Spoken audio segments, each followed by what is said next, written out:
আমারে কইলো বাচ্চা হইতে দেরি হইব। আমি কইলাম এত ডাক্তার থাকতে দেরি হইব কেন?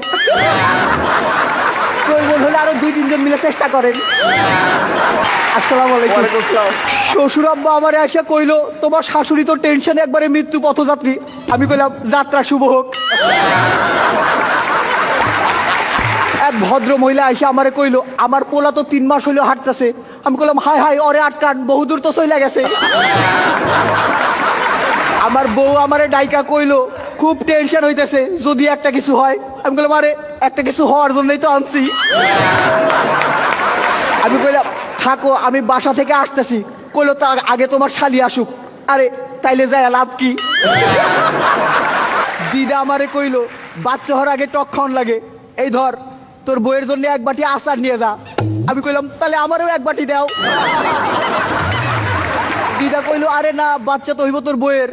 আমি কইলাম হ অবাক ব্যাপার, একই দিনে বিয়ে করলাম শুধু বইয়ের খবর হয়ে গেল। বউ কইলো বাড়িতে নতুন অতিথি আসতেছে, শুনে খুব আনন্দ পাইলাম। পরদিন দেখি শ্বশুর শাশুড়ি চলে আসছে।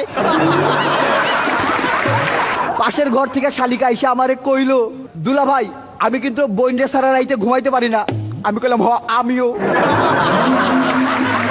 আজ থেকে তোমরা দুজনে একসাথে থাইকো, আমি মধ্যিখানে ম্যারেজ করে আনি মনে।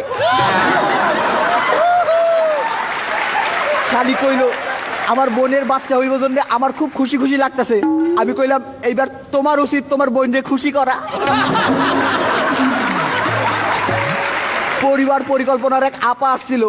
আপা আমারে কইলো যে জন্ম নিয়ন্ত্রণের জন্য কোনো পদ্ধতি গ্রহণ করছিলেন কি?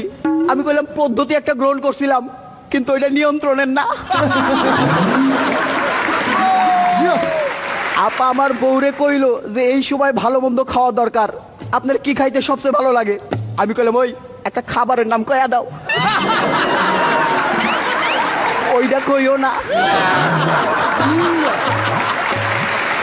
আপা আমার বউরে কইলো এই সময় কিন্তু ভারী কোনো কিছু তুলবেন না।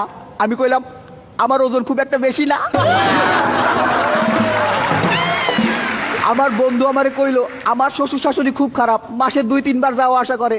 আমি কইলাম আমার শ্বশুর শাশুড়ি খুব ভালো, সেই 5-6 মাস আগে আসছিল আর যায় নাই। আমি যাই শ্বশুর শাশুড়ি কইলাম আপনারা বাড়ি যাইবেন কবে? কইলো নাতি নাতির মুখটা দেখে যাবো না। আমি কইলাম ঠিক আছে 2-3 দিনের মধ্যে একটা ব্যবস্থা করতেছি। হানিমুন থেকে ফিরেই তো বউরে হাসপাতালে পাঠানো যায় না, লোকজন কি মনে করবো, তাই বিস্তারিত একটু কইলাম। শালিরে করে রিক্সায় করে হাসপাতালের দিকে আসতেছিলাম। শালি আমার জড়াই ধরে কইলো আমার খুব টেনশন হইতেছে। আমি আরো শক্ত করে জড়াই ধরলাম, আমার টেনশন তো বেশি। হাসপাতালে ঢুকতেই ডাক্তার রে দেখা বুকটা ধীপ ধীপ করতেছিল। মাইয়া ডাক্তার রে। ডাক্তার আপা আমারে কইলো বাচ্চা হইতে দেরি হইব। আমি কইলাম এত ডাক্তার থাকতে দেরি হইব কেন? প্রয়োজন হলে আরো 2-3 জন মিলে চেষ্টা করেন। টেনশনে কাঁপতেছিল আমার হাত, নড়তে লাগলো আমার চোখ, গরম হয়ে উঠলো মাথা। আমি দোয়া করলাম যে বাচ্চা জানি দেখতে আমার মতো হয়, দুষ্টুর প্রতিবেশীর তো অভাব নাই। এমন সময় নার্স আইসা কইলো আপনার একটা ছেলে সন্তান হয়েছে। আমি কইলাম এত চেষ্টার পরে একটা। দাঁড়ান বউরে খবরটা দিয়ে আসতেছি। যাইয়া বাচ্চারে তো দেখে অবাক, এতদিন পরে হইলো তাও এত ছোট। এই বাচ্চারে পাল্টাই দেন, লিক হয়ে গেছে। বাচ্চার মুখ দেখে তো অবাক, একবারে দাদুর মতো। আরে দাঁত ছাড়া যে। শালি কইলো এই যে বাচ্চার চোখ 2টা একবারে আমার বোনের মতো, কান 2টাও একবারে আমার বোনের মতো, আর যে একটা কইলো না ওইটা তো আমার মতো। আমি নাকের কথা কইতেছিলাম। আমার যে ছেলে সন্তান হইছে এইটা শুনেই বিশ্বাস করেন। একটা ছোট্ট প্রমাণ আছে কিন্তু তা দেখাতে পারবো না। আরে ছবিটা যে নিয়ে আসি নাই।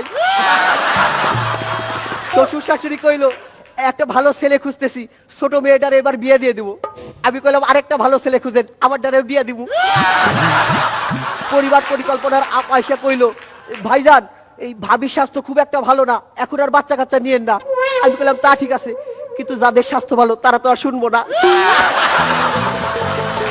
বলে শোনেন, 2 বাচ্চার মধ্যে দূরত্ব রাখা দরকার। আমি বললাম ঠিক আছে, বাচ্চা আরেকটা হইলে 2টারে 2 জায়গায় পাঠাই দেবো। বলে শোনেন, বাচ্চার পুষ্টির জন্য মায়ের ভালো মন্দ খাওয়া দরকার। আমি বললাম এই তো, মেয়ে মানুষ বলে পক্ষপাতিত্ব করলেন। ছেলে হলে বলতেন বাচ্চার পুষ্টির জন্য বাবার ভালো মন্দ খাওয়া দরকার। আর সারাদিন ধরে বউ বলতেছে আজ পারফরমেন্স যেন ভালো হয়। আমি কইলাম অনেকদিন পর তো, ঠিক আছে চেষ্টা করুম নেই। আজকের মতো আসতেছি, আসি।